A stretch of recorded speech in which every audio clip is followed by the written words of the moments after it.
All right, welcome back to WMMA Now with your host Chuck Stevenson, coming at you with a fight review. So we're going to Brasilia, Brazil for UFC Fight Night Brasilia. We're going to the opening bout in the bantamweight division. Bea Malecki taking on Veronica Macedo. Malecki coming in 1-0, Macedo coming in 6-3-1. So before we get into the fight details, I want to show you this picture of how they looked at the weigh-in face-off. Okay, this looked like something that would have been made in Pride back in the day if they had women fighters, or something that would be made in Ryzen today, which is basically the grandson of Pride. All right, so getting into the fight. Macedo came out into this fight and she was swinging. Mostly she was on the back foot because Malecki was stalking her down, trying to put her jab out a little bit. Not as much as I would have liked in the first round, but Malecki was stalking her, which I would expect from someone with that size advantage. And Macedo was on her bicycle on the back foot, and she was swinging. I mean, every time she threw full force. And she threw a lot, and she landed a lot. So it was no surprise to me. I mean, well, we'll get to that in a second.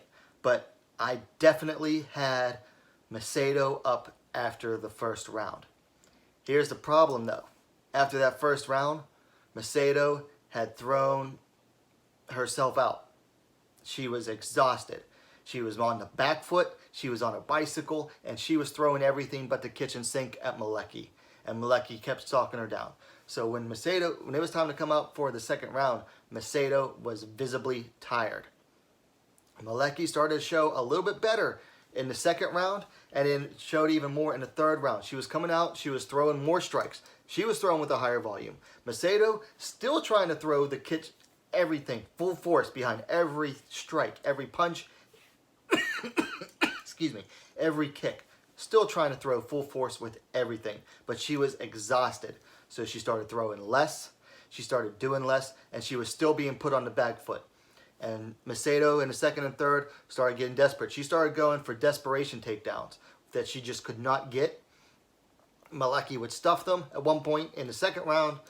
I remember Malecki had mount on Macedo, just basically forcing her to the ground, got mount and started raining ground and pound until Macedo could sneak out the back. But in the second and third round, Malecki just took over. And she didn't have to do that much because Macedo was just too damn tired.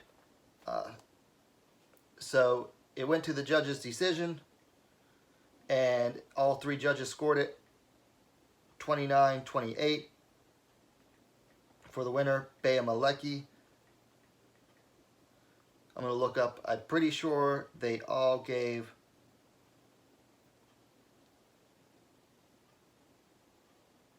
the first round to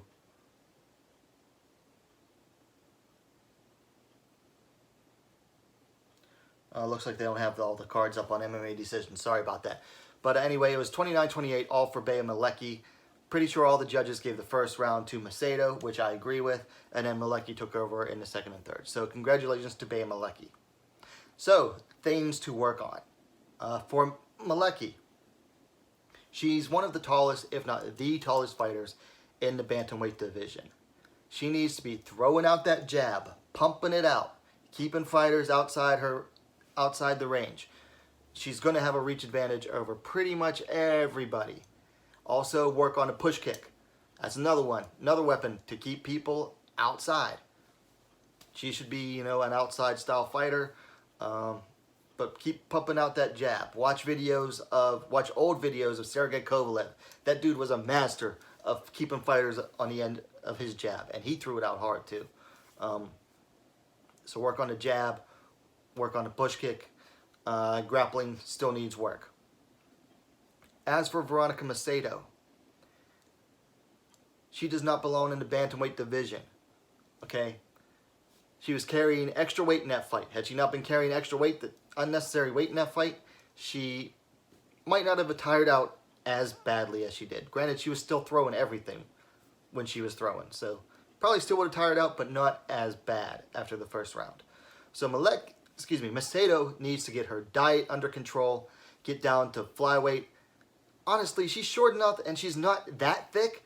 She could probably get down to strawweight. If she got her diet under control, then she'd have her weight cuts. Her weight cuts would come a lot easier. So diet's one thing. I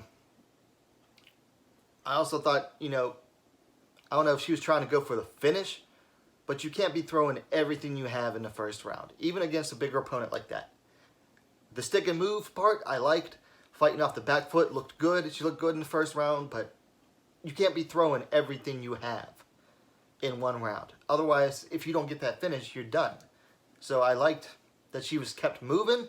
I liked that she threw a good volume, but you can't throw everything you have if you're throwing a volume like that. That fight would have been won had she just thrown volume, but without the power. She wouldn't have been as tired. She could have taken probably the second round doing the same thing. As for matches to make, Macedo, like I said, get the diet under control. Go down to flyweight, possibly strawweight. She's closer in size to most of the strawweights than she is to bantamweights. As for Malecki, I'd give her a less experienced bantamweight opponent. One idea that came to me is Norma Dumont. Now, Norma Dumont just lost to Megan Anderson at featherweight, but Dumont's not a featherweight. She's a bantamweight. So I think Malecki versus someone around the level of Dumont would be a decent fight. Anyway, really, that's all I have for this. Let me know your thoughts in the comments down below. Of course, likes are always appreciated. Hey, what are you waiting for? Subscribe to the best damn WMMA dedicated channel on YouTube, WMMA Scene Now. Don't forget to hit that bell for notifications. You'd be a lot cooler if you did. And we'll see you next time.